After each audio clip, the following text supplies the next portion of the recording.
trees onto homes. In southwest Louisiana, the storm dealt a harsh second blow only 6 weeks after Hurricane Laura.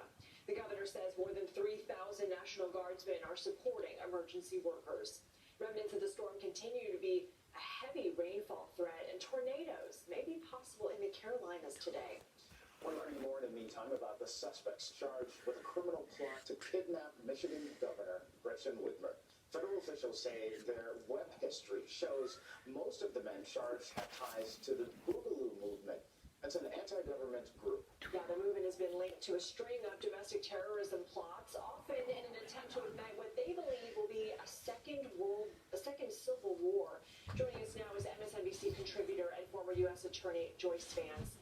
Joyce, good morning. You prosecuted hate crime cases before where one case actually, someone tried to hire a hitman, but he was really talking to an FBI undercover agent. So do you notice any similarities there?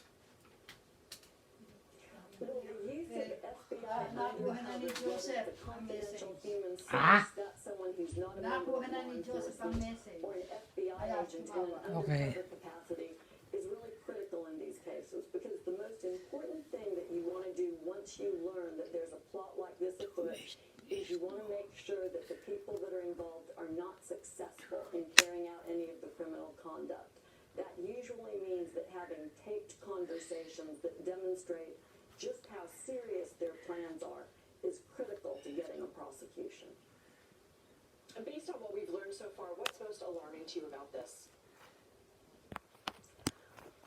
In the affidavit, we learned that they had actually constructed an explosive device which they wrapped in shrapnel and were able to explode to test its effectiveness. So that's very alarming, particularly when you view that alongside the fact that they had identified the governor's vacation home as the weak point in her security profile, and the planning was so sophisticated that they had talked about and had scouted out locations for planting alternative bombs that would be used to draw law enforcement away from the governor's residence so they could execute their scheme. This shows a level of sophistication in planning, probably consistent with military backgrounds, maybe law enforcement backgrounds.